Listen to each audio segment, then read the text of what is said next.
Ang kwentong ito ay hango sa totoong buhay.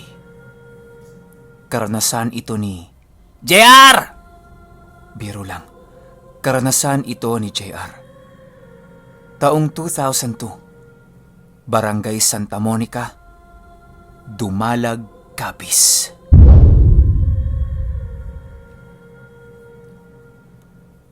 Marahil marami ang nagtatanong sa inyo kung sino ako, ano ang kakayahan ko, at ano ang pinagmulan ko.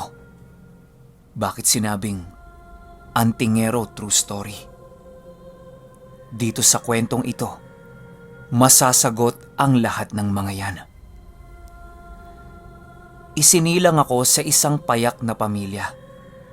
Ang aking ama, isang ordinaryong tao. Driver po siya sa Ceres Lines noon dito sa probinsya namin. Ang aking ina ay isa ring pangkaraniwang babae. Yun ang akala ko. Nagsimula ang lahat nang ako ay napunta sa probinsya namin. Taong 1995. Sa Manila kasi ako pinanganak. Kaya unang beses ko lang napupunta sa probinsya namin. Kasama ko nung mga panahong yon ang aking kapatid. Dalawa pa lang kami noon. Dito ko natuklasan ang lahat. Nung unang dating namin doon ng kapatid ko, may ritual na kaagad na isinasagawa ang lolo ko at tiyuhin ko. Ginawa niya yon para malayo kami sa mga bate, panlalaro ng mga engkanto, at kung ano-ano pa. Sa makatuwid, proteksyon. Nagtaka ko bakit may alam sila sa ganun. Kung titingnan mo ang lolo ko, mukhang ordinaryong matanda lang. Walang kung anong nakasabit sa katawan niyang agimat, anting-anting, o kung ano pa. Basta, simple lang talaga. Ang tiyuhin ko naman, si Toto. Siya talaga yung antingero sa pamilya namin. Kapatid na bunso siya ng mama ko. Hindi nagkakalayo ang mga edad namin. Nung unang kita ko sa kanya, siya ay nasa edad 15 pa lamang at ako 10 taong gulang. Kaya magkasundo kami. Kasama niya ako saan man siya magpunta. Magtali ng kalabaw, pagpapainom sa mga ito, pangangahoy, at kung ano-ano pang mga gawaing pangprobinsya. Siya din ang nagturo sa akin ng lahat ng hindi ko dapat puntahan sa gubat at kung ano ang gagawin ko bago kumuha ng kung ano mula dito. Ang mga gamit ng uncle ko, simple lang. Mutya ng sinukuan at tangkay ng dalakit. Nung mga panahong nasa probinsya ko, napakasaya nun kasi magfi-fiesta . Siyempre maraming dayo. Itong tiyuhin ko, bilang binata, ang mga mata niya ay nakatuon sa mga dalaga. Lahat ng makita niyang dalaga, dayo man o hindi, aba, kinakausap niya. Ako naman nakatingin lang sa kanya. Susunod-sunod. Nang isang beses na may hindi inaasahang pangyayari at dito ko nasaksihan ang lakas ng aking tiyuhin. Isang gabi ng sayawan, bago yung mismong fiesta, kasi 3 gabi ang sayawan doon. Unang gabi ito, bisperas at mismong pista. Nagpunta kami ng tiyuhin ko para maggala at makipagsayawan sa mga taga doon. Nang biglang may grupo ng mga lalaki ang lumapit sa amin. Una wala lang. Pero napansin kong masama ang titig nung isa kay uncle. Kaya lumapit ako sa kanya. Ang sabi ko, "Uncle, tingnan mo yung mga lalaki Parang may masamang balak." Tuloy lang siya sa pag-indayog. Habang sinasabi sa akin na, "Oo, alam ko. Kaya manood ka mamaya. Lalabas tayo." Ayoko magpakitang gilas dito sa loob eh. Nagtaka ko sa sinabi niya. Nung nagpalit na ng tugtog, sweet music, lumabas kami. Hindi nga siya nagkamali. Sumunod nga ang mga lalaki sa amin. 6 sila. Pumunta si Uncle sa isang pwesto na nagtitinda ng soft drinks. Nauhaw kasi siya sa pagsasayaw. Habang umiinom ng soft drinks, pinakikiramdaman niya ang paligid. At nung maubos na niya yung soft drinks na iniinom niya, lumakad na naman kami papunta sa medyo madilim na lugar. Yung walang katao-tao, kundi kami lang. Anong gagawin natin dito, Uncle? Takang tanong ko sa kanya. Antay ka lang dyan. Diyan ka lang sa tabi. Nang biglang dumating yung 6 na kalalakihan na kanina pa sunod ng sunod sa amin. Ikaw ba si Toto? Tanong nung isa. Mas may edad ang mga ito kesa sa kanya. Mga nasa edad, 18 na at mukhang malalakas din. Ang lalaki ng katawan eh. Oo, ako nga. Casual na sagot ni Uncle na parang hindi man lang siya kinakabahan. Isipin niyo 6 na lalaki ang nakapalibot sa'yo. Ang sabi nung isa, "Malakas ka daw eh. Gusto kong patunayan. Tingnan natin kung totoong sinasabi nila." Nang walang ano-ano, sinugod ng isa sa kanila ng itak si Uncle. Napapikit ako nun kasi alam kong tatamaan si Uncle eh. Pero nung dumilat ako, nakita ko na yung may hawak ng itak nakasalampak sa puno ng kahoy. Tapos itong tiyuhin ko, nakaupo sa tabi nung tumaga sa kanya habang nagtutoothpick gamit yung straw ng soft drinks. Sino ba kasing tinataga mo? Andito ako oh. Matapos sabihin niya ni Uncle, sumugod naman yung dalawa. Inundayan siya ng suntok at tadyak ng mga ito. Doon ko nakita ang liksi ni Uncle. Sinalo niya ang kamao ng isa at hinawi nito papunta doon sa tumadyak sa kanya. Imbis na siya ang tatamaan, ang nasuntok nung isa yung kasama niya. Tatawa-tawa pa siya. "Oh, bakit mo naman sinuntok yung kasama mo?" Nako! Para talagang baliwala sa kanya na 6 ang kalaban niya. Sumugod pa ulit ang dalawa. Hindi din ito tumama sa kanya. Sa halip sila mismo ang nagkaumpugan. Pero nanlaki ang mga mata ko. Kasi yung isa sa kanila, merong hawak na baril. Nakatutok na ito kay Uncle. Nakatalikod siya nun. Nung lumingon siya, nakita niya na nakatutok ang baril sa dibdib niya. "Sige, tingnan natin kung mas mabilis ka sa bala ko," ang sabi pa nung isa. Pero itong si Uncle, kalmado lang na parang wala lang. Nakangisi pa ito. "Teka, bago mo iputok yan, pwede ko bang malaman ang pangalan mo? At kung ano ba ang atraso ko sa'yo?" Tanong ni Uncle sa may hawak ng baril. "Ha? Bakit ko naman sasabihin sa'yo kung sino ako? Mamamatay ka na lang. Kailangan mo pa akong makilala? Sagot ng binata sa kanya. Nakangiti lang si Uncle nun. Yung ngiting walang halong pagkukunwari. Doon ako nagtaka. Kaya tanong ko sa sarili ko, wala bang takot na nararamdaman itong taong to? Kasi ako sa totoo lang, naihina ako sa salawal ko eh.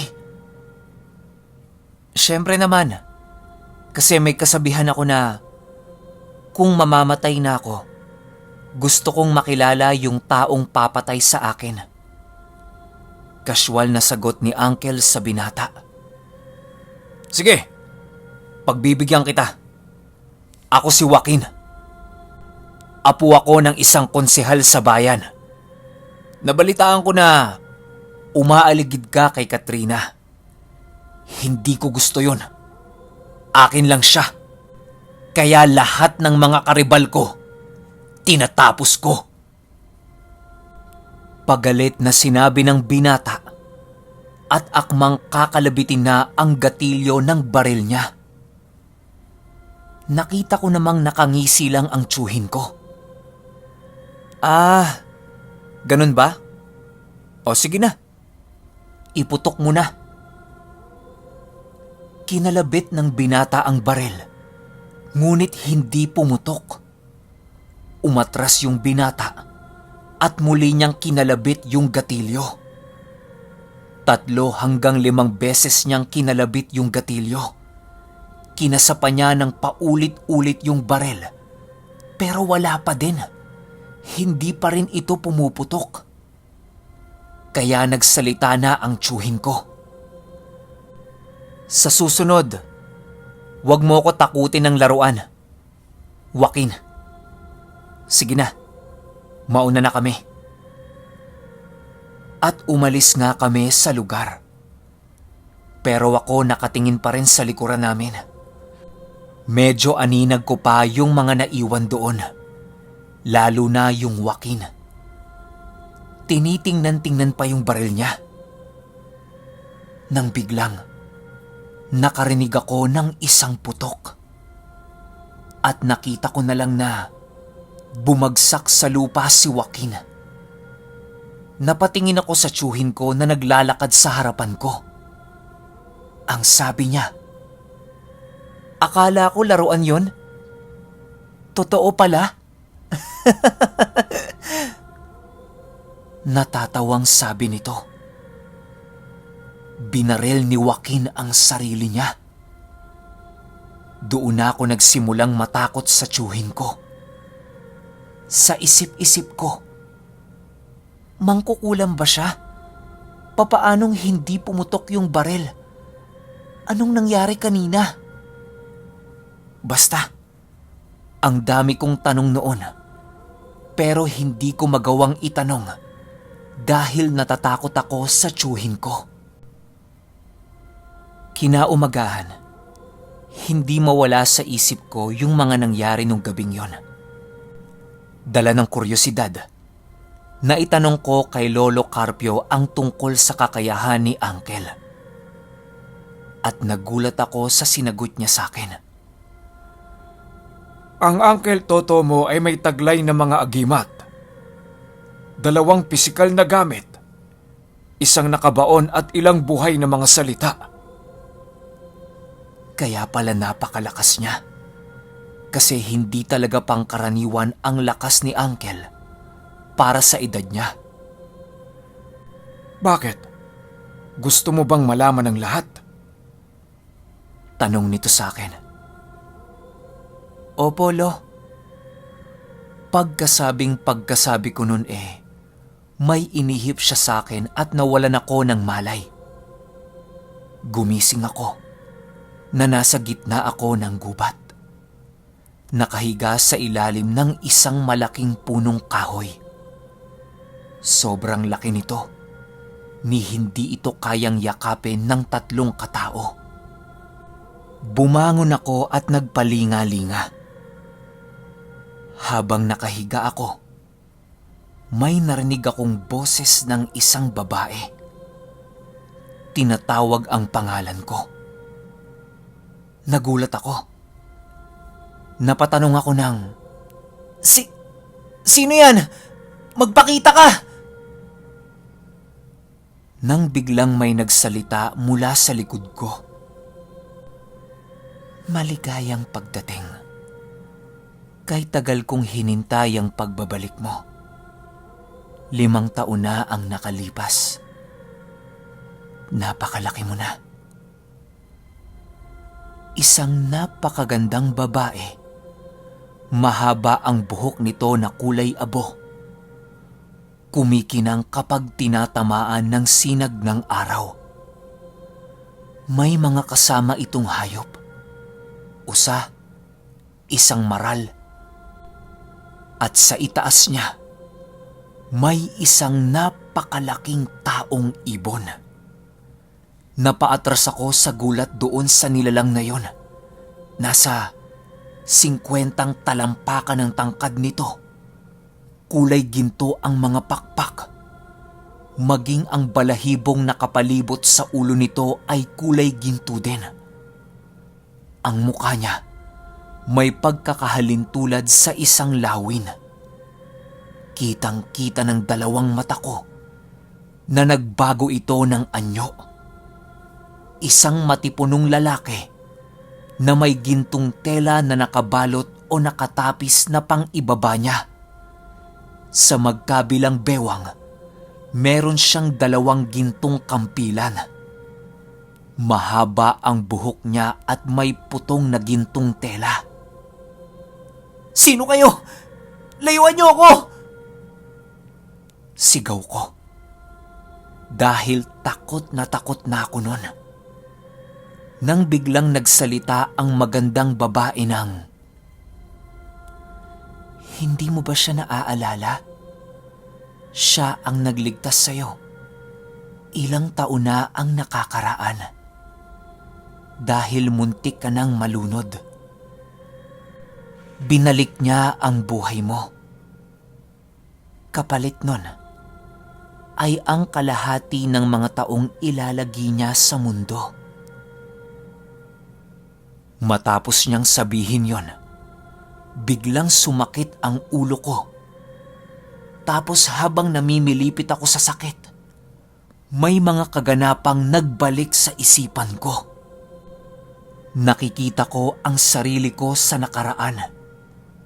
Nahulog ako sa ilog, nalunod, at namatay ako sa loob ng 5 araw. Nakita ko din ang nilalang na ito. Hiningahan niya ako ng gintong usok at muli akong nagkamalay. Nang matapos ang balik-tanaw na yon, tumayo ako at sinabi ko sa mga nilalang na nasa harapan ko, Oo, naalala ko na. Salamat. Nakangiti na lang sila lahat sa akin nun. Nang bigla kong narinig ang tinig ng lolo ko. Je! Gising nga po! Gising na! Dumilat ako. Nakita ko si lolo at uncle na nasa tabi ko. Napalingon agad ako kay uncle dahil may agad akong napansin na nakatayo sa likuran niya. Isang itim na nilalang, pero nakangiti ito sa akin. Nung tinitigan ko naman si lolo, nakita ko ang lalaking nasa panaginip ko kanina. Yung gintong nilalang. Ang nakikita mo ay mga gabay namin. Kagaya ng sa iyo. Tumuro siya sa likuran ko. Nandoon din yung magandang dalaga at isang pusa. Pero yung pusa, malaki siya. Kulay abo ang balahibo niya at kulay asul ang mga mata. Okay, hanggang dito na lang muna. Sobrang ganda ng kwento na to. Mabuti na lang at merong tao na magpapatunay kung ano yung mga pagdadaanan niya bago maging isang ganap na legit na antingero. Kaya ako sinabing legit. Sila yung may mga hawak na mutya, alaga ng engkanto. Basta, marami pa kayong dapat abangan sa kwento na to. Isunod kagad natin yung part 2. Yun lang. Kita-kits sa part 2. Salamat.